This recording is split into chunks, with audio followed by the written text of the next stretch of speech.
and welcome to the first in a new series. I've decided to take a little bit of a break from Buggy and Sidge for a while and focus on my own little project, Cabin in the Woods. I'm going to be focusing on some of the more agricultural mods in the Infinity Feed the Beast mod pack, maybe a little bit of binnies, some witchery on the side. We'll see where it takes us. The best part is, they don't know where I am. So, without further ado, let's get started. Alright, it's a lovely sunny day here in the swamp. As you can see, I've already got my little hut started. And I've got a few of the basics in here, some of which I've borrowed from the original base back home. I've got all the saplings I could ever need. I've got some tools with me. I've especially bought my tools from my Tinker's tools because they're going to come in really handy. Hopefully I won't die too much while I'm out here. Since this is the first video, I thought I'd just do a couple of basic things, show you around, let you see what I've got, etc. We're pretty much in the middle of nowhere here, but I think that's great for expanding, maybe getting some farms going, maybe focusing on some bees. Not too much into the bees, I'll probably do a lot of that off camera, as I know how tedious that can get. If you come down here, this is my witchery area. I've already got the basics set up, as you can see. A few things that we can avoid the tedious process of the first initial steps. Down in here, I've got a bed. This is the entrance to my mine so far. I'll probably turn this into some more rooms, as we're going to have to expand quite a lot down here as we need more and more space for the witchery things. That's not a problem. I love designing things. So, right, I think one of the first mods I'm going to look at today is Pam's Harvestcraft. Now this has had a massive update since the 1.6 version that I used to play. There's a lot more things in it, a lot more foods to create, lots more trees, crops, etc. We've already got a few nice selections out here. Now these trees are some of my favourites. Because the Pam's Harvestcraft trees, the fruits actually hang from them. Now, I'm not knocking the forestry trees, they're lovely in themselves, but you have to break all the leaves to get all the fruit or the nuts that you want. With these, all you need to do is right click. So, I'm going to eventually probably have a little forest here of fruit, nut trees, spice trees. I haven't got much of a crop yet in terms of a farm, but we'll work on that at some point. Now, I've already got quite a selection of fruits in here, various things, my fruit chest, and the vegetables, of course. What we need so far, I think, well, one, we're going to need to get some cookies for this cookie jar. But one thing that does spring to mind, as you'll see over here, we have a little Pam's Harvestcraft apiary. Now, out and about in the world, you'll find these beehives. They look quite a bit different from the forestry beehives, and all you need to do is just break those with a pick, and you'll get a bee. And when you craft this apiary, just pop the bee inside, and over time, start to fill up with these honeycombs, and if you're really, really lucky, you'll get a bee grub. Now that bee grub, take that out, that can be grown into another queen, so you can keep getting all of your nice honey. Now, the queens themselves, they have a bit of a durability, so they'll work for so long, but eventually they'll stop. Basically they'll die. It's a little bit sad. You take the queen out, and if you're lucky enough to get a bee grub, all you have to do is craft the queen bee, and you'll get some royal jelly. And then, if we add the royal jelly to the grub, we got ourselves a freshly grown queen bee. Now all we need to do is pop her back in there and she'll start working. Let's take some of these out so she's got some more room to grow. And there we go. That's that.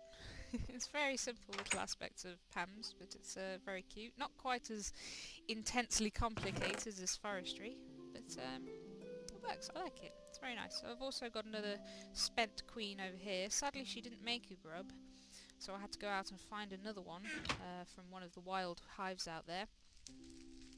That's alright.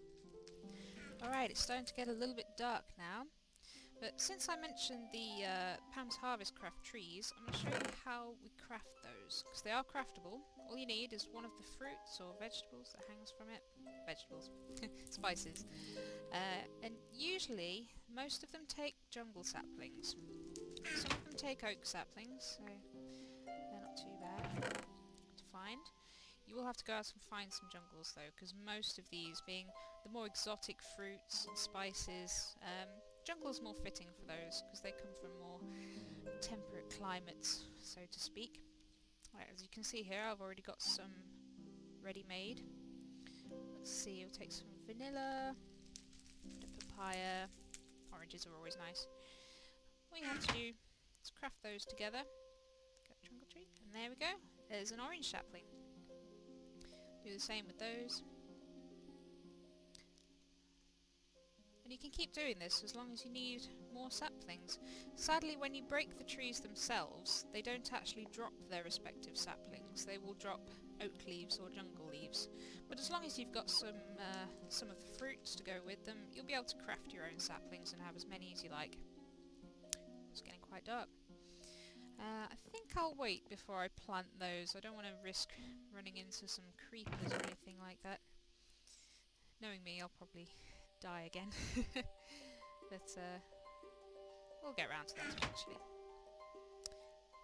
I think one of the good things about these Pam's Harvestcraft trees, since you have to craft them yourselves, and all you need to do is right click to take the fruit, that means that any time you encounter one in the wild, you won't have to take down the whole tree to get your own.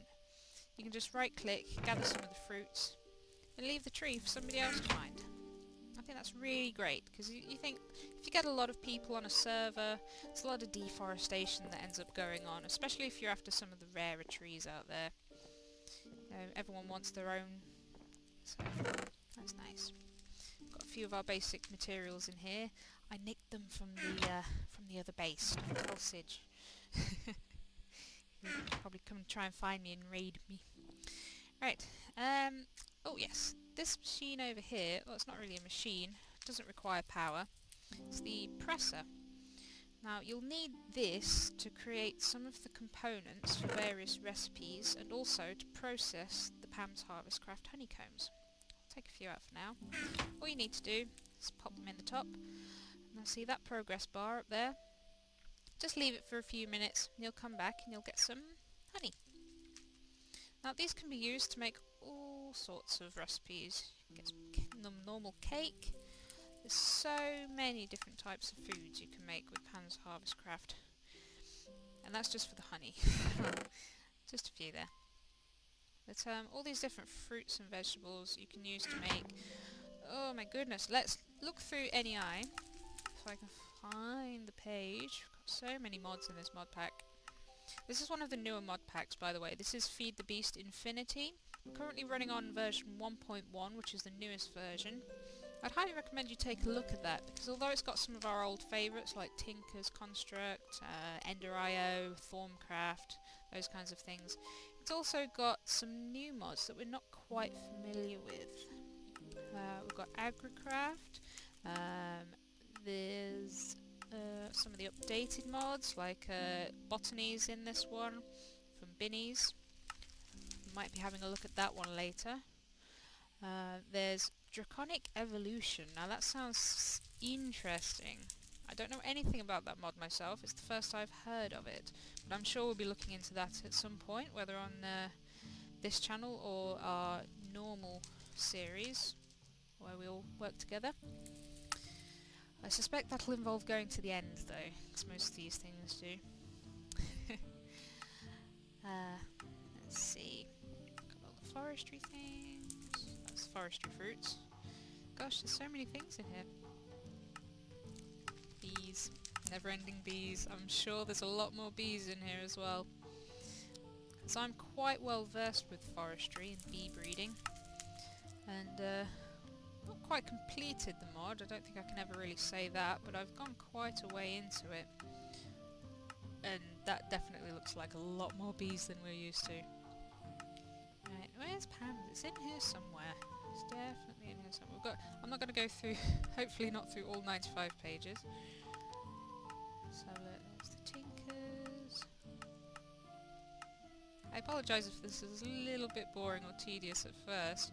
I'm still getting to grips with recording my own videos, but I'm sure as I get used to it, I'll find more interesting things to show you. I'll also be able to get my words out right. Here we go. Just as I said, there's all the different types of trees you can get. There's also some new ones in there again since 1.6. Oh yes, we have the water barrels. Now these are great because they basically act like a singular block of infinite water.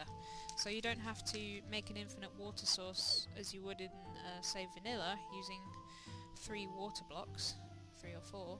You can just have a single barrel and you can keep taking as many buckets of water out of that as you like. Very, very handy, and saves a lot of space as well. Let's have a look in here. Yeah, there's a lot more fruits and vegetables. There's all the seeds for each different one. All of these seeds, if you don't know how to make those, all you have to do, once you find your vegetable or fruit, you just have to craft it, and you'll get your own seed from it. So yeah, let's have a look. What have we got a few of? Take some cantaloupe melon. Pop that in there. And we've got a seed. Really simple. I know in the 1.6 version there used to be a little add-on mod to Pam's Harvestcraft which was called All the Seeds. Now basically that meant that when you punch grass, as well as just getting the normal vanilla seeds, you would have a chance at getting any of these seeds. And that used to be my standard way of finding all the different crops. But that system's slightly changed now. You don't get all these from punching grass. I'll get to that in a moment. Let's look at all these foods we can make. It's absolutely madness. But one thing I do love about Pam's Harvestcraft is that it's so extensive, but at the same time it's not changing the game too much. It's one of those that I'd put in the category of vanilla plus. You know, it's not cheaty, it doesn't change too many aspects of the game, but it just adds a few more things to do, some things to collect, if you like a bit of variety. Alright, so, going back to the seeds again, there's a new way to collect them in 1.7. If you come with me, I will show you. Now, I don't know whether I found all of the different types yet. What you'll come across is these things called gardens. Now there's different types of garden. This one here's a stalk garden. When I break it, it'll drop 3 random fruits or vegetables. Such. In this one we've got bell pepper, eggplant and beans. I think we've already got those, but we could always do with some more. There's lots of different types of these. I've seen some out in the middle of the ocean. You get them in deserts, you get fruits. Oh, here's another one. It's a tropical garden. Guess what you get from here? Got some pineapple, some grapes. There's loads of different types. There's a leafy garden. And they all drop different things. There's different chances of what you might get from them. So you've just got to keep going out into the wilderness and finding some if you're still lacking a few essential ingredients. But that gives you a little bit of extra incentive to go out and explore. Now this one, there's a mushroom garden. Punch that one. We got, what did we get? We've got some white mushroom, that's a Pam's Harvestcraft exclusive, and some vanilla brown mushrooms. Always handy. So yeah, that's another aspect that's new to this version. I really enjoy it because it means you don't have to stay in one place just constantly punching grass to get the seeds that you want. Especially with the number of different seeds, that can take a very long time. But if you're looking for a specific type of food, you can look for a specific type of garden. And if you want to move these, or say keep them, you can right click and pick up the entire garden. Which is also a lovely little detail, I absolutely love it. Which means we can probably have some around the house for decoration once we've got all of them. Pop it back down, see what's in it. Got a pumpkin, oops. Another cantaloupe and winter squash. Lovely. I'll pop those in with the rest. Alright, let's get back to the house. Looks my inventory's full. I don't want to do too much exploring if my inventory is full, because you never know when you might stumble across something really useful.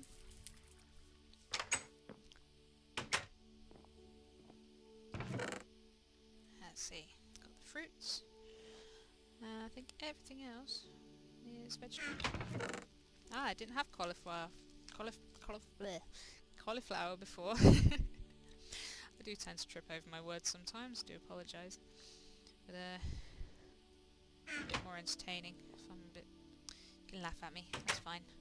I'm sure I'll get used to talking to myself for a while. Oh, here we go, there's another type of garden, there's a herb garden. Lots of garlic. Just 3 garlic from those. I think I can also get tea from those, spice leaf, which I think is akin to kind of rocket pepper type leaf. Alright, I think that's most of it for Pam's Harvestcraft, all the basics at least. After that it's mostly a matter of growing your crops and making your foods. Ooh, berry garden, see there's so many different types out there, and I'm still occasionally finding new ones, so there might be some Pam's Gardens out there that I haven't seen before. Oh, I'll grab some slime balls while I'm here. I don't think I bought any of those with me. It's always good living in a swamp. Infinite slime balls. There. Oh, there's so much grass I can't hit them. Oh, got my hat.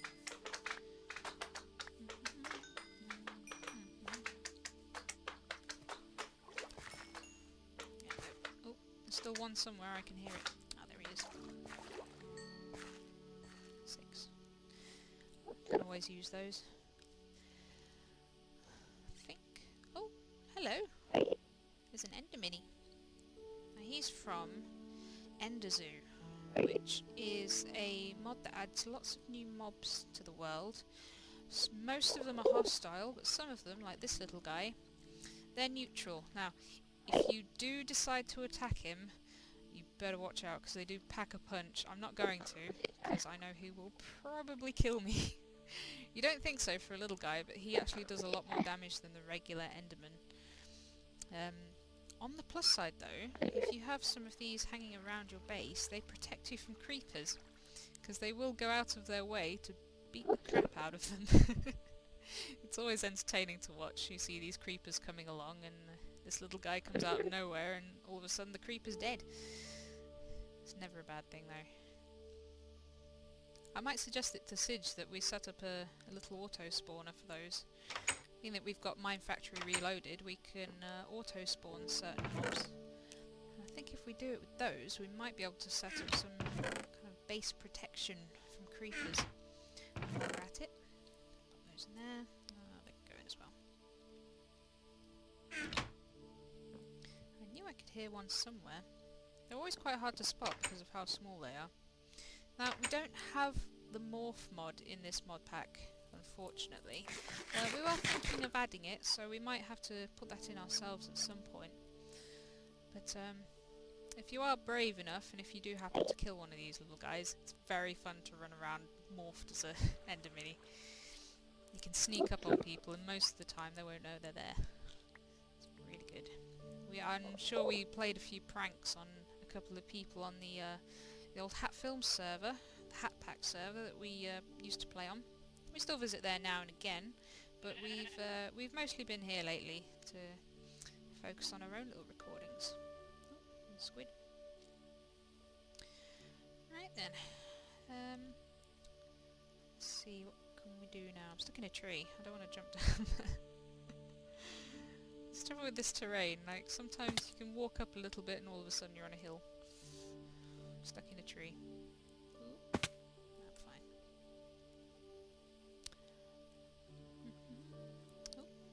Oh yes, we've already got one of our forestry hives. I need to harvest that at some point. I won't do it just yet. I kind of like it as decoration.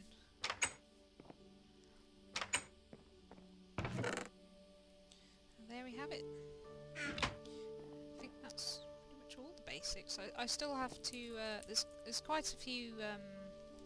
utensils that come with Pam's Harvestcraft as well that allow you to craft different foods with the same fruit or veg.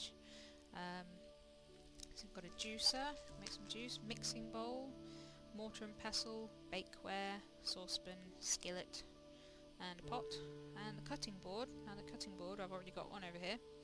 It's basically like a crafting bench, only you need this in order to craft certain foods. I can't tell you which ones offhand because there are just so many. But I'm sure you'll see some over the course. I'll get to crafting those at some point. Alright, so as the sun starts to go down, I think we might call this a day for the first video. Not a lot shown, but there's a few of the basics there. Just a little intro for our first video. Alright then, I'll see you on the next one. Bye bye!